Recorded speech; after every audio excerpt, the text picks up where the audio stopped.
L'invité du mois s'appelle Jean-Baptiste Praca. Bonjour. Bonjour. Jean-Baptiste, vous êtes managing partner chez Mata Capital et on va parler avec vous aujourd'hui du club immobilier, du club deal immobilier.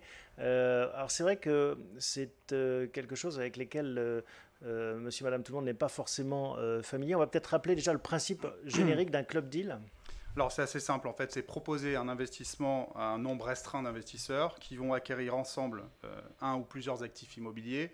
Et donc ces investisseurs, par l'intermédiaire d'un club immobilier, peuvent choisir leur actif et surtout bien mesurer les risques et la performance qu'ils souhaitent pour leur investissement. Ça se pratique ailleurs que dans l'immobilier, hein, dans le private equity et autres. En effet, ça porte bien son nom, c'est un club, donc un club de personnes qui se connaissent ou pas et qui décident en commun d'investir dans un projet.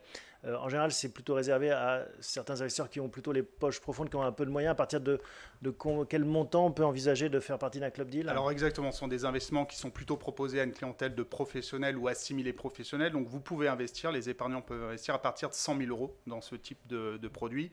Évidemment, la 100 000 euros, ça veut dire qu'on a de quoi comprendre ces produits. Exactement, il faut comprendre en fait, on va dire la logique financière, avoir réalisé également régulièrement des investissements financiers ou des investissements immobiliers. Donc ça n'est pas qu'une question d'argent. Si j'ai 100 000 euros et que je n'y connais rien à l'immobilier, vous me direz non, c'est pas pour vous. Exactement. Et c'est la société de gestion qui, évidemment, sur une analyse des clients, décide ou pas si le client est éligible à cette solution. En général, c'est quoi l'intérêt justement de faire partie d'un club deal plutôt que d'investir dans des SCPI ou des OPCI classiques? Alors surtout dans ce contexte de marché. Aujourd'hui, on le disait tout à l'heure, le contexte de marché de valorisation élevée, le private equity est cher, les actions sont chères, l'immobilier également est cher. On le voit notamment sur les SCPI qui achètent de plus en plus cher. Choisir son actif, en fait, ça vous permet d'avoir des stratégies alternatives. Donc on peut acheter sur un actif une solution, un investissement d'un vendeur qui est contraint et donc acheter dans des conditions assez attractives qui sont aujourd'hui plutôt réservées pour une clientèle institutionnelle. Et donc au sein de notre société de gestion, nous sommes spécialistes en fait d'organiser des clubs deals d'investissement aux côtés des clients institutionnels. Donc c'est ça votre métier, entre autres, hein, c'est de sourcer ces bonnes affaires.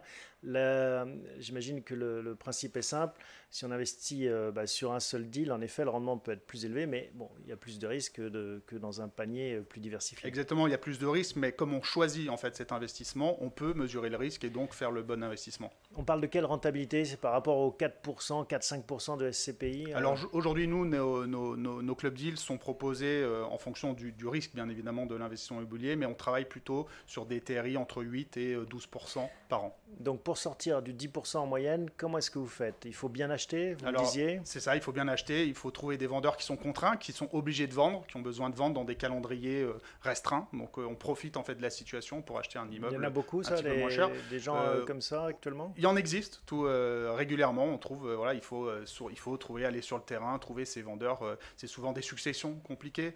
Ce sont également des fonds étrangers qui veulent quitter la France pour des raisons parfois stratégiques et qui ont souvent des calendriers contraints. Et dès qu'on a un calendrier contraint, on peut rentrer à des prix assez intéressants. Donc bien acheter, c'est la première règle. Deuxième règle? Et la deuxième règle, c'est d'avoir une gestion extrêmement dynamique de l'actif. Et donc c'est ça qu'on organise chez Mata Capital, c'est avoir des équipes sur le terrain qui sont constamment en relation avec les locataires, qui sont très bonnes pour également réaliser des travaux, pas chers. Et puis c'est comme ça qu'on valorise l'immeuble ou le bien? Exactement. Dans ce contexte de marché, la performance aujourd'hui doit être majoritairement guidée par la création de valeur et donc par la croissance de la valeur locative. Il faut aller chercher ce loyer complémentaire et ne pas se suffire à acheter aujourd'hui un rendement. Est-ce que ça pourrait aller jusqu'à l'exploitation du lieu? Je ne sais pas, j'imagine on achète un hôtel et après on va jusqu'à le Alors mettre exactement, en service. On l'a déjà réalisé au sein d'un investissement il y a maintenant 2 ans où on a investi pour le compte d'investisseurs professionnels mais également d'institutionnels dans un portefeuille de 45 hôtels en France où on détient à la fois les murs et le fonds de commerce des hôtels et donc évidemment la performance est bien plus intéressante pour les investisseurs. Alors je crois qu'en ce moment vous avez un programme en cours à Aubervilliers. Alors, exactement, Aubervilliers c'est une ville qu'on regarde avec grande attention parce que c'est au nord de Paris, au nord de Paris, ceux qui ne connaissent pas la géographie d'Île-de-France. Juste derrière le 18e arrondissement, qui est en fait un des derniers secteurs en friche de la région parisienne, où depuis de nombreuses années, en fait, la ville attend les transports en commun et vous avez l'arrivée du métro avec le prolongement de la ligne 12, vous avez le métro du Grand Paris, la ligne 15 qui arrivera entre 2025 et 2030. Et donc ce secteur va complètement se transformer avec le développement d'immeubles de bureaux, le développement de résidentiels, le développement de centres, on va dire, d'activité. Et donc on s'est positionné sur Aubervilliers, sur le premier centre d'activité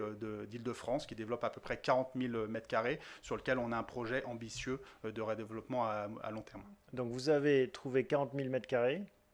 Et c'est quoi? Ce sont des entrepôts? Alors ce sont 40 000 m² d'activité qui sont aujourd'hui loués à des grossistes. Il faut savoir qu'Aubervilliers, vous avez des grossistes qui sont dans le textile, mais qui sont aussi dans les matériaux de construction. Et donc nous, on prend en position sur une surface foncière très importante parce que c'est l'un des plus beaux fonciers de la ville, sur laquelle aujourd'hui on a un revenu récurrent avec 280 locataires, donc qui sont des grossistes, et qui donc génèrent un rendement assez intéressant parce qu'on investit aujourd'hui un taux de rendement net initial de plus de 7%. Cet actif a été développé dans les années 2006 et loué par les mêmes locataires depuis 2006, donc ce qui montre en fait la récurrence et la force en fait du revenu locatif, mais avec un énorme potentiel de redéveloppement parce qu'on pourra construire 3 fois la surface sur ce terrain après avoir sorti les locataires. D'accord, donc ça c'est la stratégie. Pour l'instant, vous avez un petit matelas de loyer qui tombe et l'idée c'est de leur proposer d'aller voir ailleurs et de redévelopper exactement dans une opération plutôt classique en bureau notamment. C'est un projet de combien? De quel montant? C'est un projet d'investissement de l'ordre de 220 millions d'euros sur lequel une ligne de financement de la Société Générale et d'autres banques va financer à peu près 60% de l'acquisition.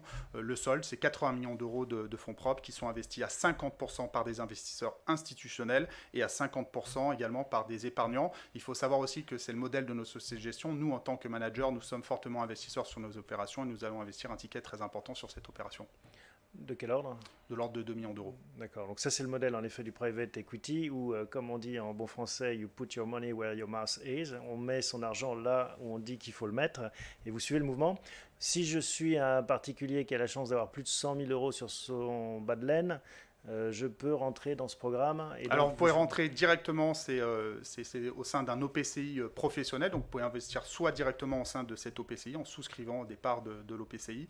Donc là, c'est pas le club deal là. C'est un club deal, hein. C'est un club deal, c'est un investissement d'une durée de 8 ans, c'est-à-dire que vous avez une durée de vie maximum de 8 ans dans le véhicule avec une liquidation du produit par la vente en fait de l'actif à terme à un autre investisseur. Et puis vous pouvez également rentrer par l'intermédiaire de l'assurance vie au Luxembourg. Qu'est-ce qui se passe si ça se passe mal, si vous ne trouvez pas au bout de 8 ans un acheteur? Alors, c'est on va dire, l'investissement, et c'est une question qu'on se pose évidemment à chaque fois que l'on investit aujourd'hui en France, c'est surtout l'emplacement. Voilà. Aujourd'hui, on prend position dans un emplacement de premier plan, on prend position également sur un actif d'activité sur laquelle la demande locative est extrêmement forte, un actif qui aujourd'hui a une offre qui est largement inférieure à la demande, et donc en fait, on a une pérennité du revenu locatif, c'est ça qui est important. Donc même s'il n'y a pas d'acheteur, il y aura des loyers qui tombent. Voilà, il y aura des loyers qui tombent, et quand vous achetez à 7% et que vous mettez un peu de levier financier de l'ordre, on va dire, de 50%, vous allez au moins générer une performance qui sera supérieure à 8%. Un mot sur les frais, combien ça coûte, les frottements, hein, on sait que alors vous avez des frais qui sont de l'ordre de 5% à l'entrée et puis des frais de gestion annuels pour pouvoir permettre aux équipes de gérer qui sont de l'ordre de 1,5% par an sur la souscription. Et qui sont pris sur le loyer. Et qui sont pris évidemment sur le loyer parce que je le rappelle, l'immeuble est aujourd'hui loué à 98%. Donc ça c'est en dessous, les 7% qui restent c'est après déduction des frais de fonctionnement. Exactement. Bon, donc on l'a vu que ce n'était pas accessible à tous, hein. Il faut être qualifié, avoir un petit peu d'épargne, même beaucoup. Et on peut passer, vous le disiez, via le Luxembourg, via l'assurance vie luxembourgeoise. Exactement, par le système de FAS, en fait, et donc avec plusieurs banques partenaires. Et donc, je vous invite à appeler les équipes de bienprévoir.fr pour pouvoir trouver votre partenaire pour investir dans ce véhicule si vous intéresse. Absolument, et c'est un sujet qui leur plaît.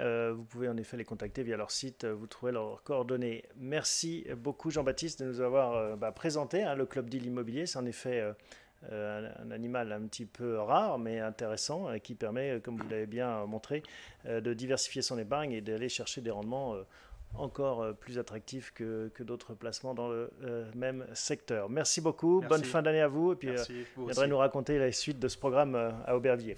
Merci à vous tous de nous avoir suivis en 2019. On se retrouve pour une nouvelle saison dès 2020. À bientôt.